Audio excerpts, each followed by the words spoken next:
Yes, please.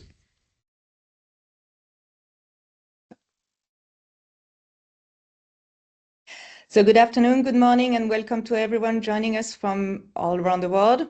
Thank you for being with us today for the launch of the Global Stocktake of National Circular Economy Roadmaps and Strategies, a joint publication developed by UNIDO and Chatham House. My name is Hélène Bercher, Head of Communication for UNIDO's Circular Economy and Green Industry Division, and I will be moderating this webinar. Today's discussion is not about whether the circular economy matters. That debate is largely settled. The more pressing question, and one at the heart of this stocktake, is how countries are designing circular economy policies where implementation capacity is emerging and where gaps remain between strategy and delivery. We are delighted to have you with us to explore what the evidence tells us and how it can help move from policy vision to practical execution. Let me briefly outline today's program. We will begin with the presentation from our colleagues at UNIDO and Chatham House, who will walk us through the key findings of the stocktake, including selected thematic insights and case studies. We will then hear directly from country officials with perspectives from Malaysia and Nigeria, who will share the experiences moving from circular economy roadmaps to implementation, highlighting both opportunities and challenges on the ground. This will be followed by an interactive Q&A session. I encourage you to submit your questions through the webinar using the chat function. Our speakers will address a selection of them during the discussion at the end of this webinar, and we will also take a few live questions. After the Q&A session, we will briefly pause for a group photo. If you prefer not to appear, please feel free to switch off your camera at all times. We will conclude with a wrap-up and forward-looking discussion, focusing on scaling impact, strengthening cooperation, and next steps for advancing circular economy implementation globally. With that framing, it is my pleasure to introduce our author. Dr. Jack Berry is an independent consultant. Dr. Patrick Schroeder is a senior research fellow at Chatham House. Matthias Pfaff is an industrial development expert working within the UNIDO Circular Economy and Green Industry Division. And Jerome Stocktake, head of the Circular Industrial Resource Efficiency Unit within the same division, who unfortunately could not be there today with us. Without further ado, it is my pleasure to give the floor to Nathalie Deger, Industrial Development Officer, for the opening remarks. Nathalie? Thank you very much. Yes. So, distinguished guests, colleagues, and friends, on behalf of the United Nations Industrial Development Organization, I warmly welcome you to today's webinar on the Global Stocktake of National Circular Economy Roadmaps and Strategies, the 2025 update. So the circular economy has evolved from a niche concept to a mainstream policy agenda embraced by governments worldwide. Today, countries across all regions have adopted national circular economy frameworks, with over 100 policy documents in total, encompassing over 4,300 individual policy actions across diverse sectors, from construction to plastics to energy and food systems. This remarkable proliferation demonstrates the global recognition that circular economy transitions are essential for sustainable industrial development, climate action, and resource security. Yet, as our stocktake reveals, the critical challenge now is translating policy ambitions into measurable, tangible outcomes that deliver genuine social and environmental value. Today's webinar brings together real-world experience and an evidence-based analysis. So we will present key findings from our comprehensive assessment conducted with Chatham House, and we will hear directly from countries implementing circular economy roadmaps on the ground, specifically Malaysia and Nigeria, and engage in dialogue on how to bridge the gap between policy commitments and implementation capacity. So the lessons we share today are particularly timely, as developing countries increasingly drive new circular economy policy development, and as implementation challenges become more evident. International cooperation and knowledge exchange have never been more important. So thank you very much for joining us, and we look forward to a productive and insightful discussion. Thank you. Thank you very much, Nathalie, for this great introduction. Our first session will focus on key findings from the global Stocktake. Dr. Jack Berry, you have the floor. Excellent. Thank you very much. It's really exciting, actually. We've got over 115 people on this webinar now. So I think that's a real demonstration that not just that the circular economy is important, but people are really wanting to try and understand the complex policy and regulatory landscape that's evolving around the world right now. So it's our hope that this report at least brings that knowledge a bit further forward and helps to clarify some key areas. So I'm just going to share some of the high-level findings, and then I'll pass over to my colleagues to do a deeper dive. But just to give you some context, about a year and a half ago now, we published the first global Stocktake, and really that was off the back of recognizing this proliferation of policy and legislation around the world, but no one really understanding what the whole picture looked like, what the different policy themes were, what different regions were focusing on. And so we published this first Stocktake to try and just get a fundamental grasp on that. But we've decided to publish a second Stocktake a year and a half onwards for a number of reasons. First, there's been so many new publications of strategies and roadmaps now that even just for that is worth doing an update. But we also wanted to dive deeper. We wanted to look into specific sectors and policy areas that we think everyone will be interested in. Plus, we wanted to try and add a bit of objectivity to our analysis, looking at all the different policy actions and trying to evaluate whether they're actually specific and measurable and can be monitored. So there's three numbers. If you walk away from this presentation, these are the three key numbers I'd like you to remember. First is that there's now 101 national circular economy frameworks, whether roadmaps or strategies. And then some collective policy commitments in those frameworks add up to 4,319. And they span across 17 of the economy's biggest sectors and over 133 policy categories. So it's arguably the circular economy is the fastest growing environmental policy agenda worldwide at the moment. This is us in 2016, the global map of national roadmaps and strategies. It's pretty sparse, pretty Eurocentric. Let's look at today. Complete change. In under a decade, we've seen a proliferation across every region of the world, and many different types of frameworks and strategies. So it's really quite stark, and I think this is a good image for how the global economy is now trying at least to rewire itself to be more circular. If we look at it over time, the growth of these national frameworks, what you can see is, of course, they are growing rapidly on average every year, with 2025 seeing a particular growth. The important thing, though, is from 2016 to around 2022 was dominated by European-centric strategies and roadmaps as they tried to align with the EU circular economy strategy. But actually, what we're seeing now in the past few years is a rapid uptake in publication in emerging economies and regions in Asia, Africa, Latin America, and the Caribbean, where they now make up over 2/3 of new frameworks being published and a third of total frameworks. So I think that's a really key message, is the surgence and growth of commitments in emerging economies. In terms of who's governing and how these are designed and governed, these roadmaps and strategies, traditionally it's been held by one specific ministry who's held the pen or the responsibility for implementation, and that is typically the Environment Agency Ministry. But over the past couple of years, we've seen that extend to a wide range of different types of ministries being actively involved in their production.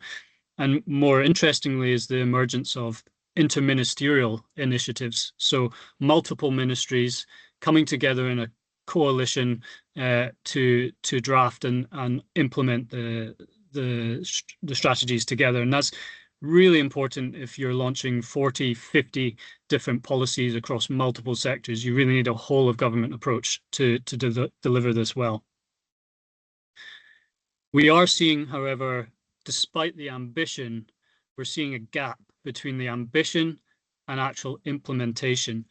And we looked at all 4,300 policies and scored them by how specific they are. So do they have time-bound targets next to them, and do they have clearly assigned owners so that these actions can be monitored and the owners held accountable?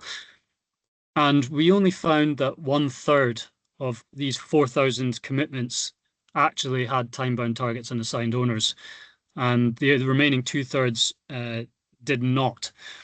And this is concerning because it's very difficult then to monitor progress. It's very unclear how progress can actually be delivered.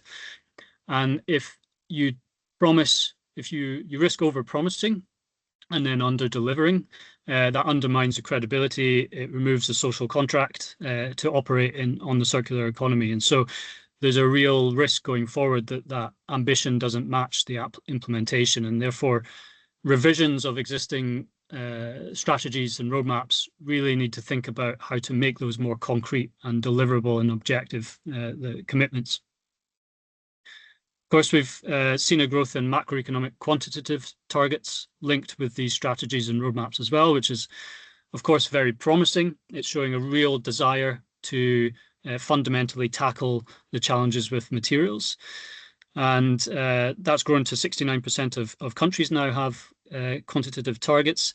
However, that comes with the caveat that the very, very few are actually statutory targets, and they don't tend to be systemically and critically linked to the policy commitments within the roadmap. So it's very difficult to know whether those targets will actually be met and how the commitments will help meet those targets.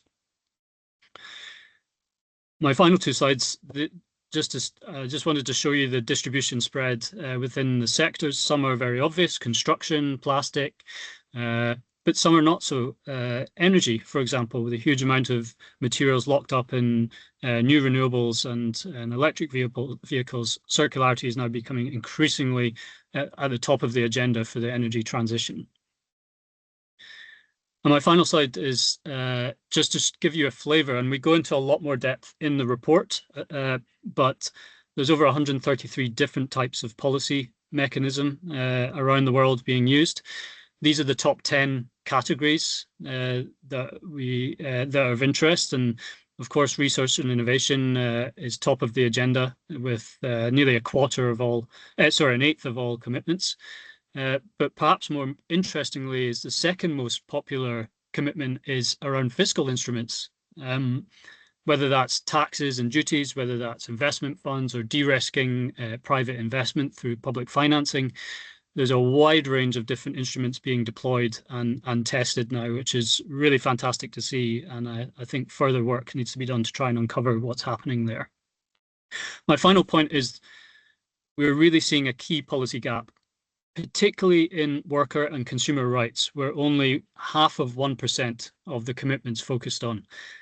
When you compare that to the global jobs benchmark that Circular Economy, ILO, and World Bank just released, where 70 million people working around the world are working in an informal setting on the circular economy, doing critical work, but don't receive the fundamental support, access to equipment, workers' rights, wages, whatever. So this is really a critical area that's underrepresented and not considered enough, and we would really stress needs further consideration going forward.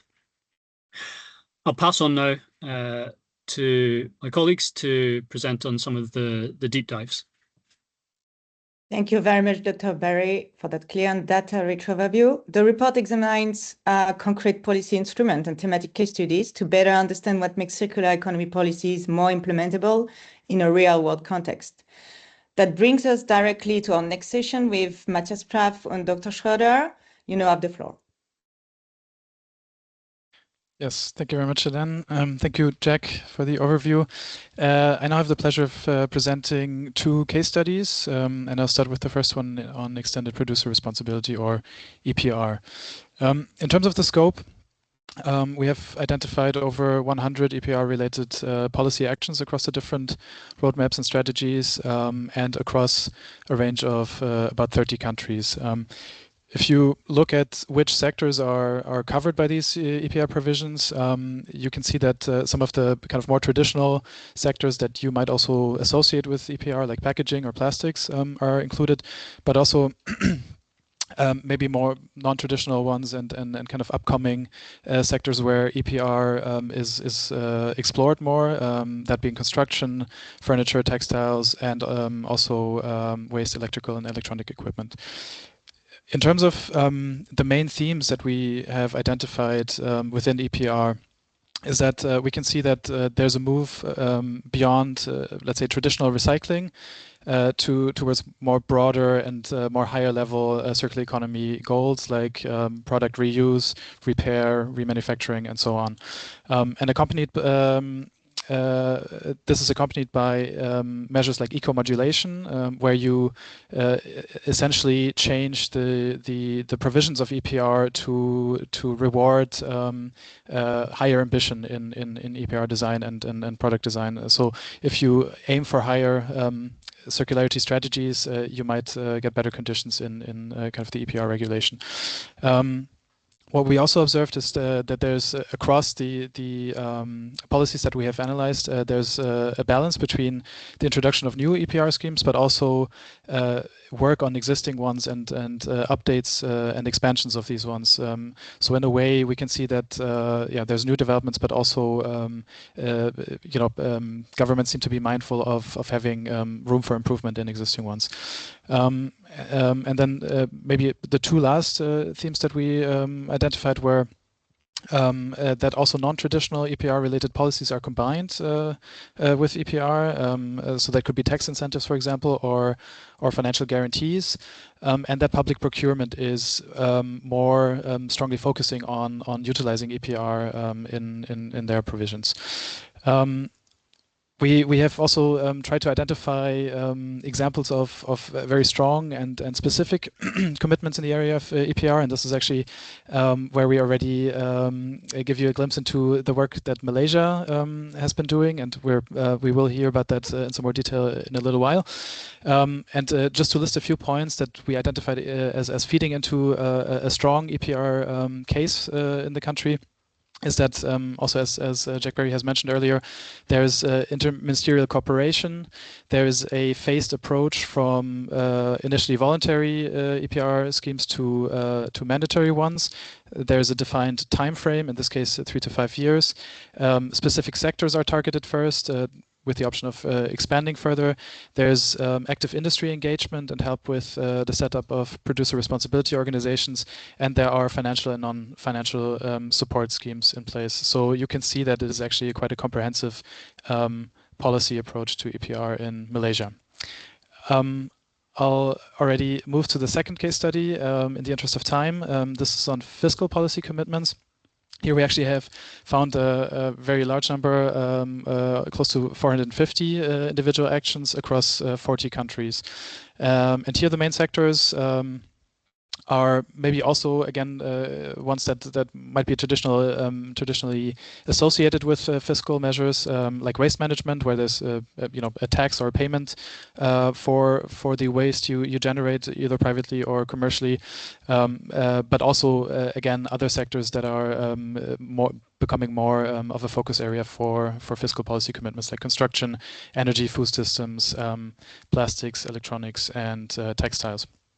In terms of the key trends and themes, we can see maybe two sides, if you will. One is a bit of a pull side, where you have taxes and levies, or pay-as-you-throw and variable charging schemes, where there's an element of punishment for waste creation and non-circularity in the way, if you will. But there's also the other side of incentives and kind of government action that tries to actively reward circularity in the form of public procurement or subsidies or targeted funds and dedicated finance lines for circularity.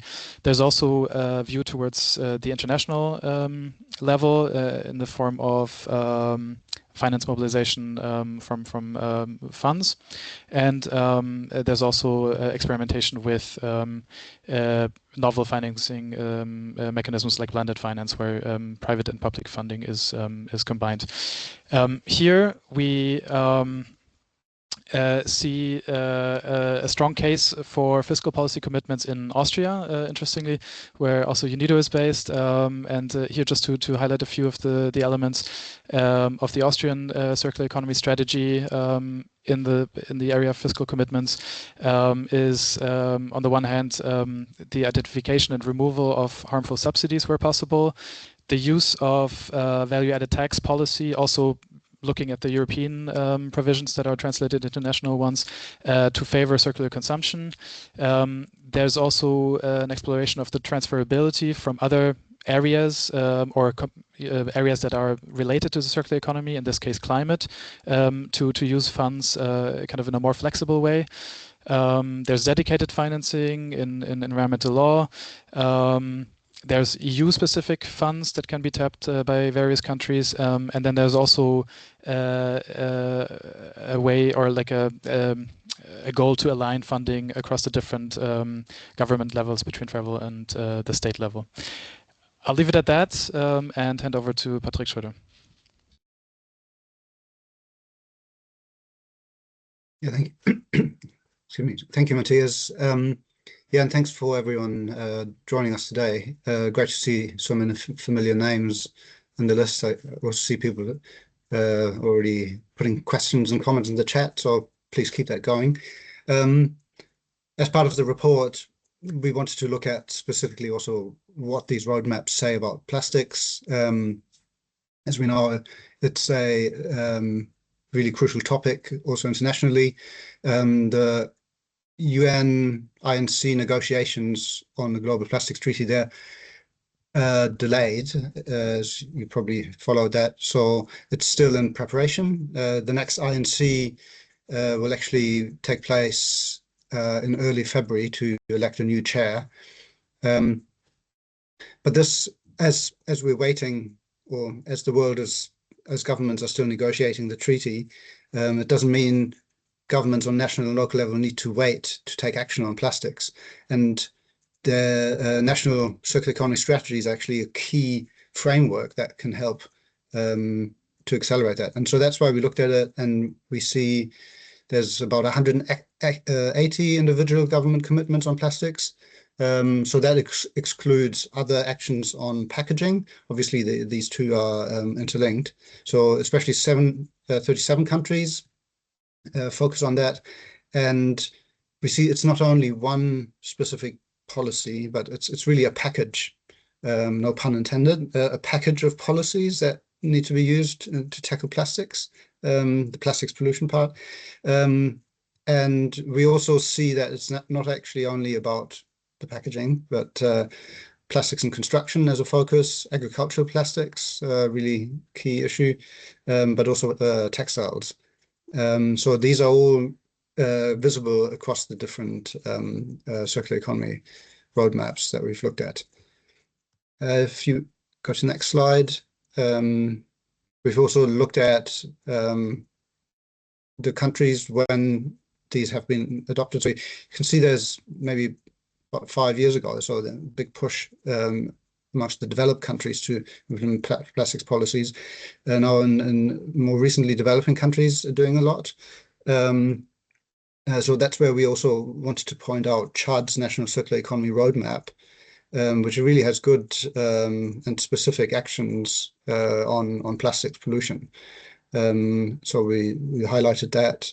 But then also of the European countries are still also in the process of, let's say, further developing their frameworks. So the UK is just what's upcoming now next year. Deposit return schemes. This is a big thing for the UK. Recycled content mandate in the EU is becoming binding. So this is an evolving area, and we're going to continue to also follow what's happening here. And then the next one. So just to summarize, really, what does that all mean? So with these 4,300, more than 4,300 commitments, there's a real landslide of these commitments. Last time we said it was a tidal wave. I mean, the image is still a tidal wave, so it's maybe a mix of both. So it's really challenging for both policymakers, but also industry to start the implementation on this. As we heard before, there's this gap. Only 1/3 of policies, as Jack was saying, have specific timelines and owners, basically agencies and institutions driving that. Then what we've highlighted in the last Stocktake and in other places as well, that all these frameworks are still developed unilaterally. So countries are not necessarily coordinating. There's fragmentation across markets. So only 10% of the frameworks address international coordination. And then the trade aspect is also underdeveloped. So this is the last point, and this is important to consider also in the current geopolitical context. Our perspective is that to really scale circular solutions internationally and will require multilateral coordination. This is becoming more urgent, but we still don't see an international institution or a home for the circular economy driving that coordination between governments. So what we see, though, is that there's increased action on regional level. This is also really encouraging, but we'll hopefully also see more on that going forward on the international level. So I stop here. I think it's back to Hélène now. Yes, thank you so much, Patrick. Thank you both for sharing such detailed and engaging case studies overview. They are a crucial part of the Stocktake, connecting theory to practice. To ground this analysis, we will now turn to country perspectives from government that have been directly involved in developing and implementing national circular economies roadmaps. I'm pleased to invite Malaysia, followed by Nigeria. So Malaysia has been actively advancing circular economy policy design and translating strategic priorities into practical action. I'm pleased to introduce Dr. Raja Noor Dayana Ishan from NIMP Delivery Management Unit of the Ministry of Investment, Trade and Industry of Malaysia to share the country's experience. You have the floor. Thank you, Hélène. I'll share my slides now.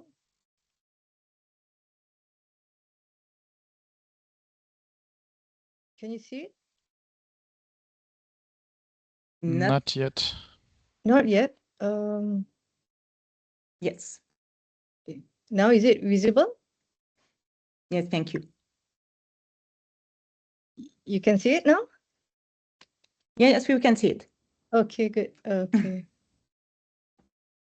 Okay.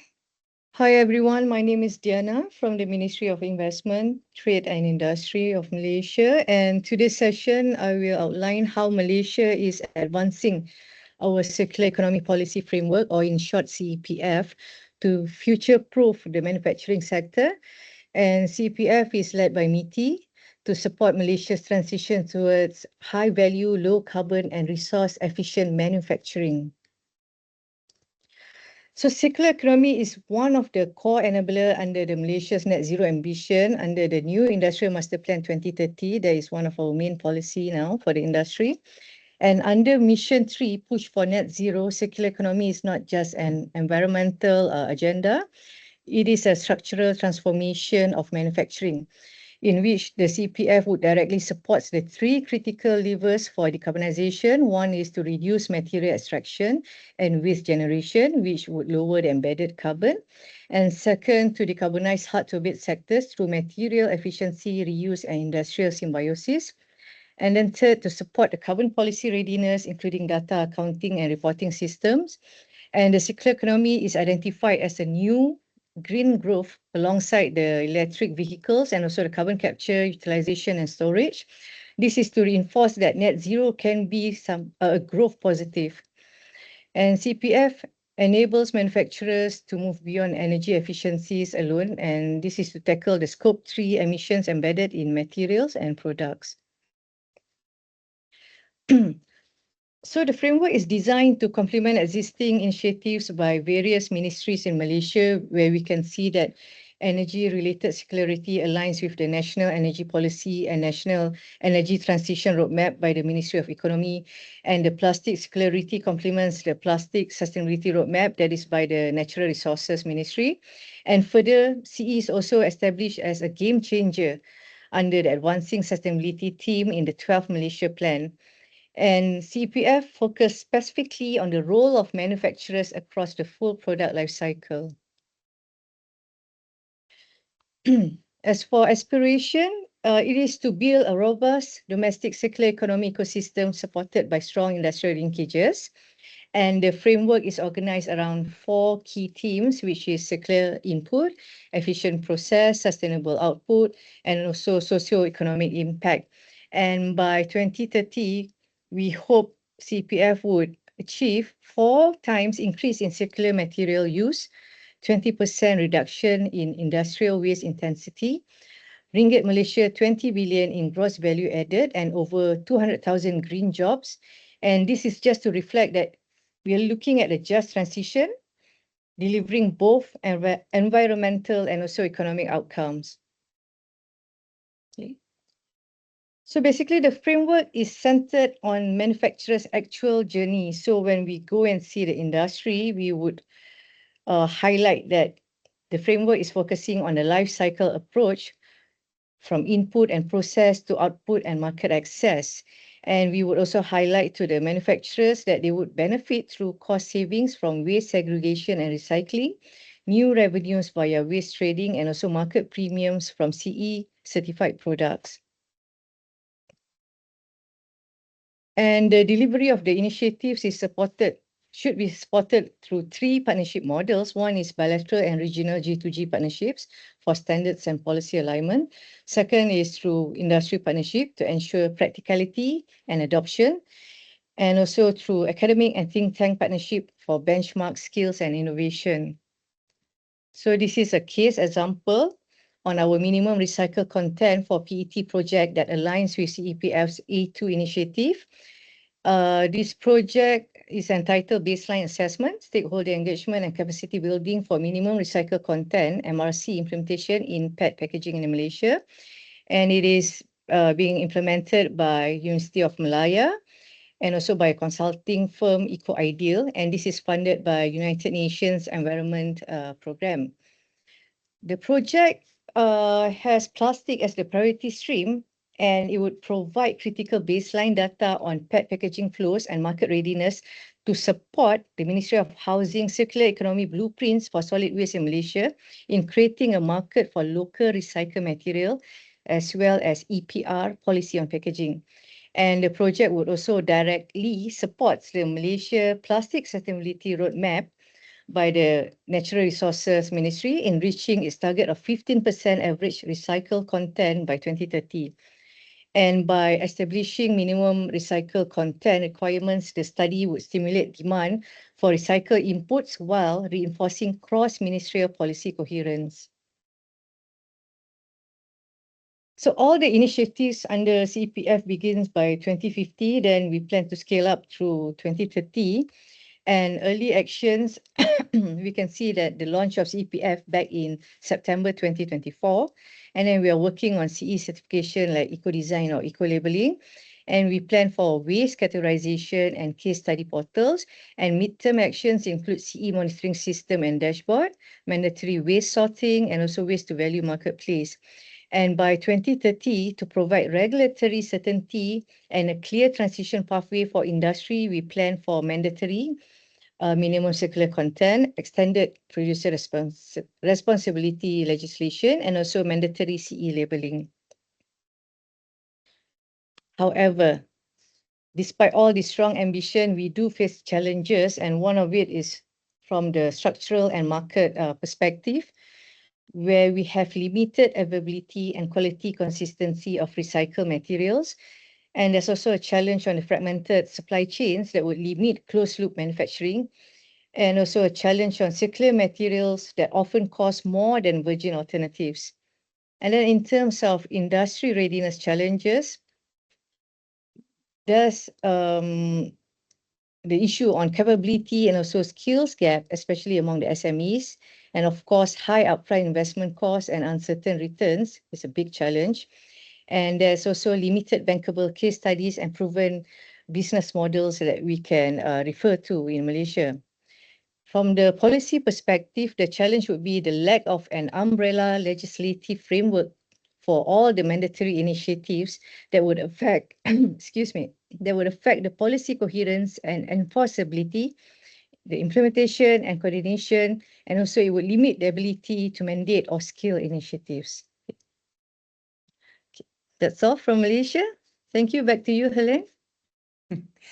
Thank you so much, Doctor, for giving us such a clear and inspiring picture of Malaysia's vision and strategy for the circular economy. Nigeria has also been leading the way in developing circular economy policy with a growing focus on how to put these policies into practice. I'm pleased to invite Mrs. Falmata Bukar Kolo, Deputy Director for the Solid Waste Management and Technology of the Department of Pollution Control and Environmental Health from the Federal Ministry of Environment, to share Nigeria's experience. You have the floor. Thank you. Good afternoon, everyone.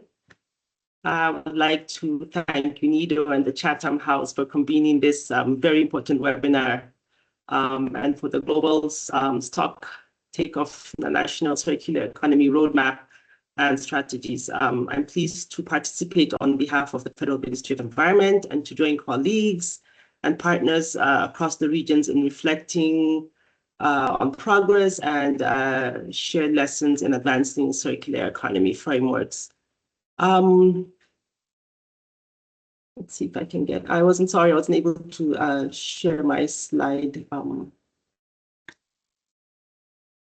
Yeah, so Nigeria recognizes that circular economy as a critical pathway for addressing resource efficiency, waste management challenges, climate change, and inclusive green growth. Now, in this regard, in this response to escalating waste management challenges and the global shift towards sustainability, Nigeria officially inaugurated the Circular Economy Roadmap and the Circular Economy Interministerial Committee on the 3rd of April, 2024. This strategic framework transitions Nigeria from a linear take, make, dispose model to a circular resource efficient system, building on and aligning with existing national policies and programs, our nationally determined contributions under the Paris Agreement and sustainable development goals, and strengthen coordination across with the Federal Ministry of Environment as chair and secretariat.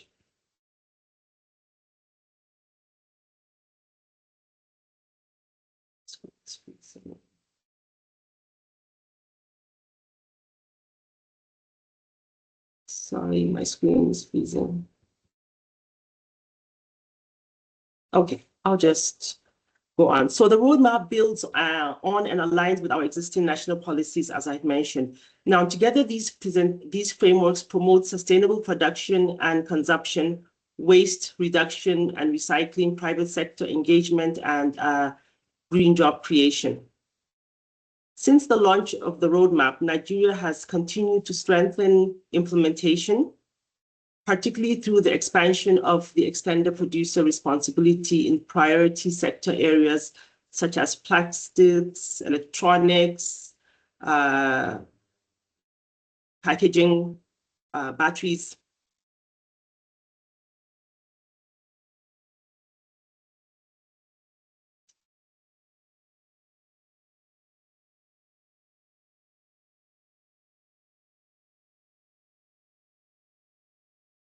Yeah, all fine. I think we lost, unfortunately, the representative from Nigeria. Hello, Ms. Fatama Bulkakolo? Okay, so maybe we have a bit of time if we can have her back soon, I hope, for the first Q&A question, because I saw that my colleague started to answer to some of the questions. So that will be the time now, maybe while we are trying to reach out again, Ms. Bukakako. Any question? Colleagues, you want to maybe to reply some of the question live, or maybe someone want to take the floor?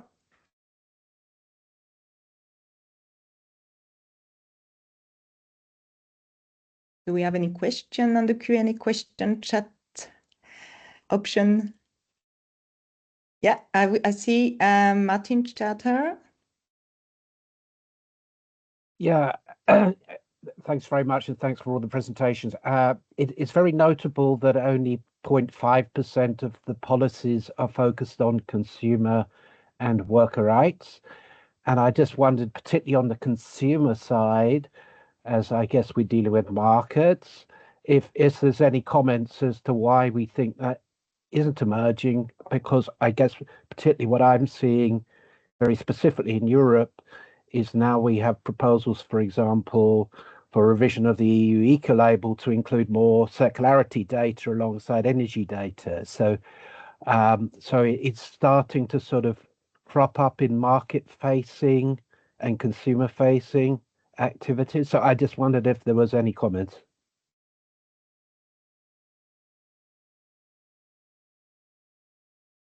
The colleagues want to answer. Yeah, maybe I can respond. No, we were equally surprised to see that it's such a low priority in many of the roadmaps, especially because we've been doing a lot of work on just transition, workers' rights, and also then the study that was mentioned also by ILO, who've been working on the topic for quite a while, but that doesn't seem to have filtered through into the national policy process yet. And there's a good point about the consumer aspects when it comes to labeling.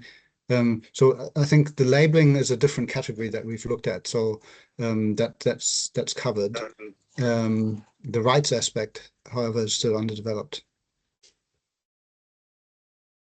Thank you so much, Patrick. I see that Mrs. Bukakolo, you're back. Sorry, we took one question in the meantime. A network issue. Not at all. It's our pleasure. Please go ahead. Okay. So Nigeria's motivation for embracing circular economy principles is driven by three interlinked realities. First, the environmental and public health imperatives. Nigeria generates millions of tons of municipal, industrial, agricultural, and hazardous waste annually. Uncontrolled, disposable, open burning, and informal handling have direct impacts on air quality, water sources, ecosystem, and human health. Then we have economic and development priorities. Circularity offers Nigeria a way to improve resource efficiency, reduce import dependence on raw materials, create green jobs, and support MSMEs and industrial competitiveness. Now, the third is the global and regional commitments. The roadmap aligns Nigeria directly with Nigeria's obligations under the Paris Agreement, Sustainable Development Goals 8, 9, 12, and 13. The multilateral environmental agreements and the continental initiatives such as the African Circular Economy Alliance. Nigeria has deliberately moved beyond the implementation process. Yes, the roadmap adopts a whole of economy approach, covering multiple sectors, not only plastics, but manufacturing and industrial value chains, waste and resource recovery, agriculture and bioresources, construction and the built environment, energy, chemical and consumer goods, trade, innovation, and digital systems. To ensure coordination, the Circular Economy Interministerial Committee, which is chaired and hosted by the Federal Ministry of Environment, provides a high level of governance, coordination, and partner engagement. Implementation, however, hasn't been without challenges. Key obstacles encountered have been fragmented institutional mandates across sectors, limited baseline data on material flow, financing gaps for infrastructure and innovation, capacity constraints and at the subnational levels, and informality across key value chains. Now, Nigeria's response has been pragmatic and phased, establishing the National Coordinating Committee mechanism through the committee, embedding circular economy actions in medium-term planning and budget frameworks, prioritizing pilot interventions and scalable PPP models, integrating informal actors into formal systems rather than excluding them, sequencing reforms to balance ambition.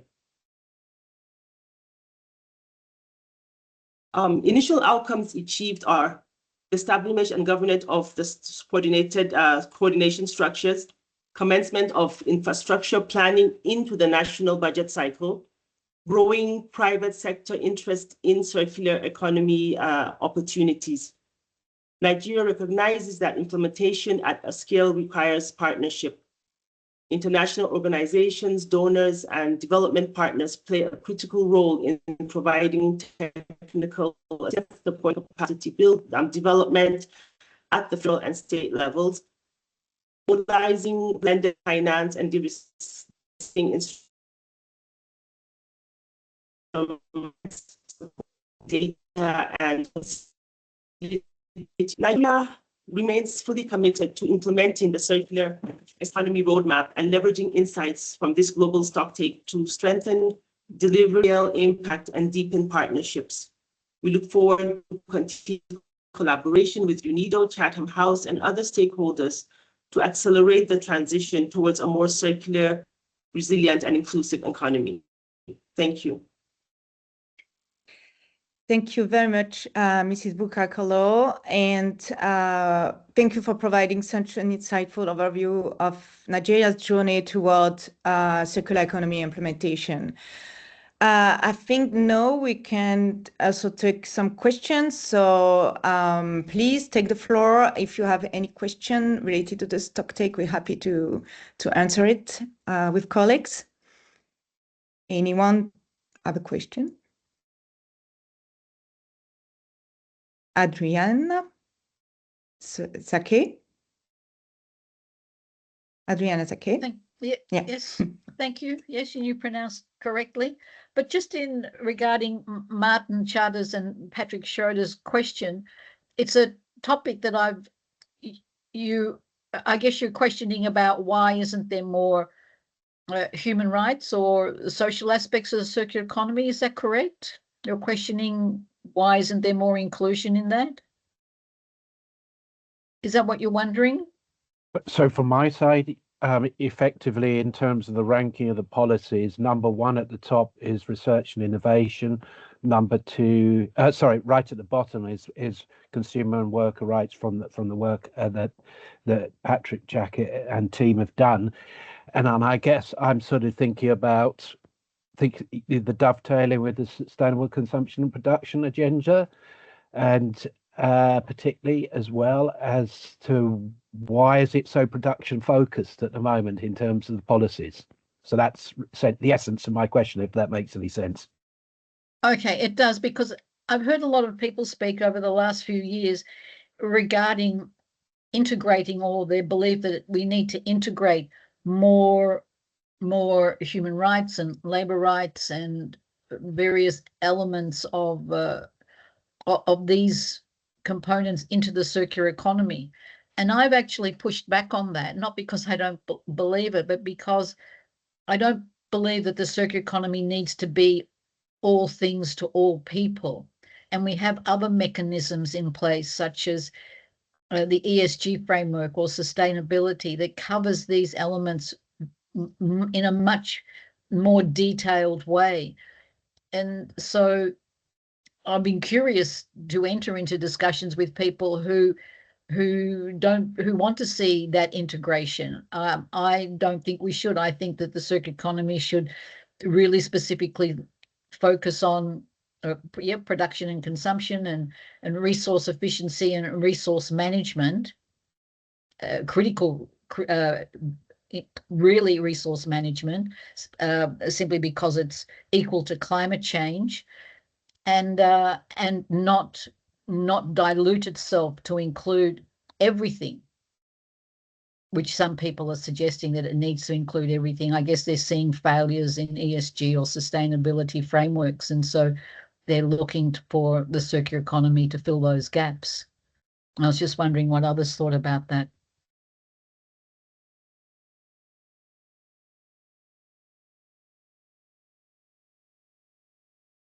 Thank you so much. We have constrained by the time, so I will take another question. Mr. Abubakar Alid, please, you have the floor. Yeah, thank you very much. And I'd like to congratulate the team for this impressive work. I've been following your publications for some time now. Because myself, I'm a researcher in this field, so really good job. So my question is probably just a mixture of a question, also a reflection on some of the findings, particularly the gap between some of the motivations, the intentions, and also the policies in place to actually see these sort of ambitions through to action, through to implementation.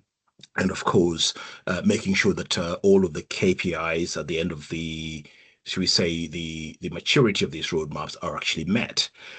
My question is, have you actually, in terms of these gaps, policy intention or policy sort of motivation gaps, are there any differences between, say, the more developed roadmaps, so like the European roadmaps, which we know are very sort of like high-end roadmaps, versus like the African roadmaps? Because my observation here is that circularity, so a lot of these measurable practices are actually missed out in Africa, in a lot of developing countries, because circularity actually predates sort of, you know, they have got certain practices that predate these roadmaps, that predate these formalization of circularity. What mechanisms do you have in place to actually capture these practices and sort of find, should we say, suitable policies that help you know, these practices at this sort of informal level in some of these African countries? Do you think of these things? How are you able to sort of to capture these things and make them sort of or evidence them in some of these roadmaps? Thank you. Thanks, Elite, and good to see you on the call. I'll jump in, but I really we should just pass on to our colleague in Nigeria and others on the call from emerging economies, because you've got the best perspective of this. But I would push back on your kind of assumption that the EU has the strongest ones. In fact, some of the best ones I've read come out of Africa, Southeast Asia, and Latin America, largely because they've watched the EU countries develop them for the past 8 years and seen where they've either gone wrong or been able to leapfrog and been much more specific. Rwanda is a perfect example of that, where they were very clear on their funding requirements and routes for each policy. They had specific assigned owners and and much more clarity in many sense. So now that's a question of, is it a good sales pitch, or does that translate into implementation? That's another question.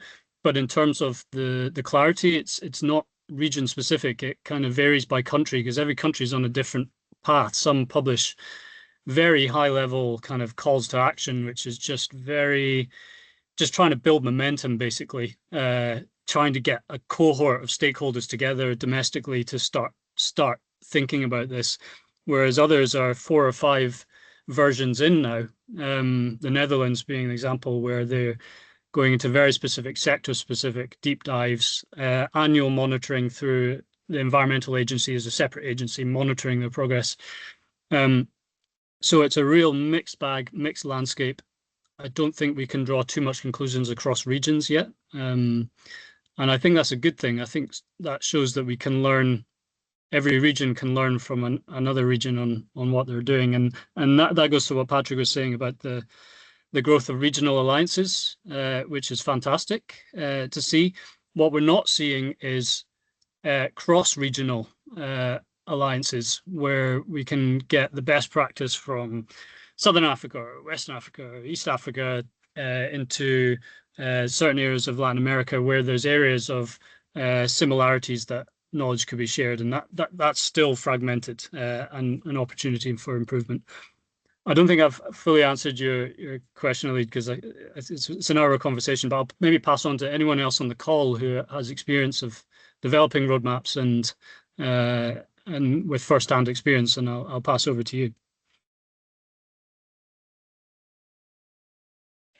Yeah, I don't know if anybody wants to take over, and but we have a bit of less time, and I would like to have other question. Maybe Sarah Daniele, you have the floor.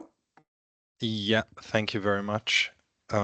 Very pleased to see many familiar faces here.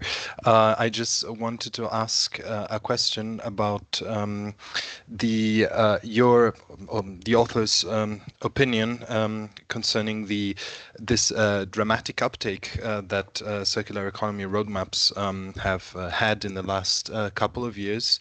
I was wondering, do you see that as a temporary or something somehow time bound, or do you think that this has an opportunity to stimulate further further uptake?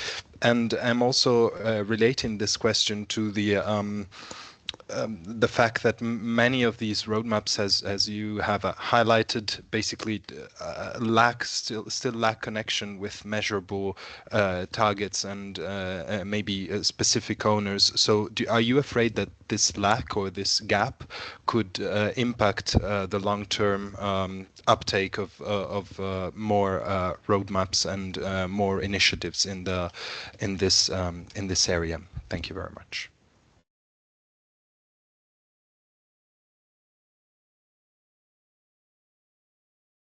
Jack, do you want to answer? Yeah, I'll answer very briefly and then pass on to my colleagues. On whether this is a long-term, deep-rooted, entrenched movement now is still an open question. These roadmaps are commitments. They're commitments, future commitments to progress, but they are not yet evidence of implementation. And so we're at a pivot point now where there's been a lot of ambition and commitment, but if we don't see in the next 2 to 3 to 4 years real delivery and value to citizens of this agenda, then it does risk falling off the political kind of top of the political list. So I think we're at a critical point now to translate these commitments into action, and then we will start to see movement. Until then, it's a question mark. I'll pass on to others. Thank you so much, Jack. Maybe we have a final question with Mrs. Alucayo de Ayola, who is no Mr. Yeah, nice. Yeah, sorry for the pronunciation. All point. If Nice you can have try. the Thank you. Thank you so much. And thanks to the organizers of this program. It could be quite enlightening. I don't know if it's fine. I am actually going to direct a few questions to Madam Falmata Bukakolo. I don't know if that's okay. So we keep getting these record statistics that Nigeria generate about 32 million tons of waste per year. And the thought around my head is how much of these are really being collected every year. I know it's in the news. Nigeria generates so much. Is it possible for us to also know, so we could track this year on year? And I also want to know, whatever that figure is at the moment, if we do at all, is it possible? Are there things that we're trying to do differently to see how we can increase this year on year? And finally, too, like she mentioned during our presentation, in Nigeria there are PROs. She was, I happen to be belong to the food and beverage sector. She was saying something around the battery, the plastic, and all that. So I also want to check, is there a way we can make this PRO to be a little more independent? Not a situation where there's an overlap of function between the government and the PRO. So for instance, there's a plastic fund the PRO wants to run, and it looks like the government is also trying to do the same thing. So most of the time it makes people to be discouraged into running to the PRO to do what they need to do, rather they want to go to the government and all that. So I don't know if you want to provide a few clarity on all these concerns. Thank you so much. Yeah, Mrs. Bukakalo, you can have the floor to answer.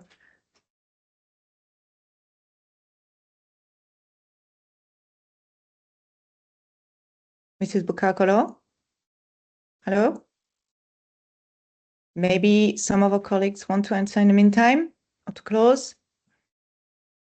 Sorry, because I think that we lost connection.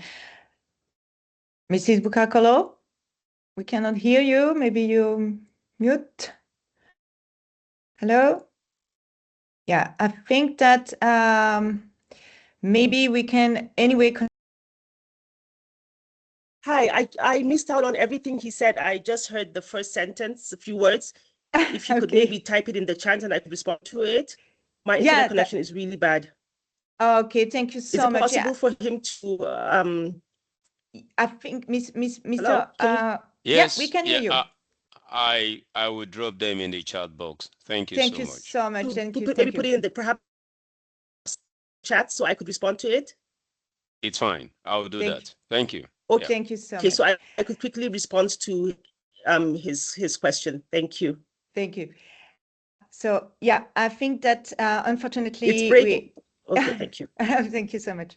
I think unfortunately we have to close. So before closing anyway, I will invite our authors maybe to offer a brief reflection on next steps. Matthias or Patrick or Jack, who has the floor? Maybe I can quickly go first. We wanted to have a wrap up and kind of a summary of the conversation, but I think in the interest of time, since we're already over time, I'll keep that to a minimum. Maybe just 3 points. I think an interesting discussion revolved around the lack of consideration for worker and consumer rights, and there was also a different perspective offered on that, whether the circular economy is actually, should be responsible for that. So I think this could be an interesting conversation moving forward. There was also discussion revolving around indicators and quantitative versus qualitative measures and kind of formalized circular economy practices versus informal or kind of more indigenous type practices. So I think this is also interesting and important to consider. And then there's also a very important point made on costing in the sense of where does the budget for circular economy implementation come from and how is it sustained. So I think these are all good points in terms of food for thought for our future work and for everyone's future work around the circular economy. So thank you very much from UNIDO's side for everyone for your active participation and for your interest. And then I will pass on to Patrick and Jack for some view towards the next steps. Yeah, thank you, Matthias. Also, thank you very much, everyone, for joining, for your questions and your engagement. And I'm putting a link into the chat. This is our circulareconomy.earth microsite, and you saw slides of the map that Jack showed in the presentation. This is an interactive map, so you can go into there. There should be links to all the national roadmaps that are available online. You can find there and find more information. Please explore. There's also articles that we are writing there, updates coming regularly. There's a question that Daniela raised about how do you see the circular economy developing, the national roadmaps? Is that a long-term trend? And as Jack said, we don't know, but it's something that we're going to follow. So there's a plan to do another update for 2026. We will do another analysis of what's being developed over the next year. We're expecting to see actually more, at least at this point in time. And we're going to do this together with the Circular Economy Resource Centre, CERC, which is EU-funded initiative and implemented by Citra, the Finnish Innovation Fund, together with Annabelle, the Belgium Development Agency, and others. So that will be a trilateral report coming up next time, UNIDO, Chatham House, and Citra CERC. So stay tuned. And thanks again for joining today. Yep, Jack, do you want to add anything? Just thanks so much, and I think echoing my comment there that 160 people on the call shows that there's real demand and interest here, and I think there's an opportunity to build a global group of us to keep this discussion going. I don't know what that may look like, but we'll think about that for the next uptake, whether we can have a bit more dynamic discussion, debate, and so thanks so much for joining, and speak to all of you soon. Thank you so much. So just for your information, the Global Stocktake will be publicly available following today's embargo, a little bit later on the website. So we will be posting on the chat the link, and we will be also send you an email for who's registered with the actual link of the publication. The recording of this webinar will also be shared via our platforms. Thank you for joining us, and a special thank to our country representative from Nigeria and Malaysia, our partner Chatham House, the UNIDO team also behind the stands. We look forward, as Jack said, to continuing this amazing conversation beyond today's lunch. And I don't know for who really would like to be on the group photo. I would be very happy to screenshot this great audience that we have today. You can switch on and switch off if you don't want to be on the group photo. And thank you so much for this amazing webinar that make it possible. Thanks to you too. So I will just screenshot. Thank you for those who really want to be on the photo. Those who don't want can be just out the photos. And on this note, I will wish you a happy afternoon or evening or whatever. And thank you so much. And we are available anytime also to answer further your questions on the chat for those who we have no time to answer and to reply. I try to screenshot in the meantime our amazing audience. Thank you so much. And see you soon. Bye-bye. Thank you. Bye. Thank you.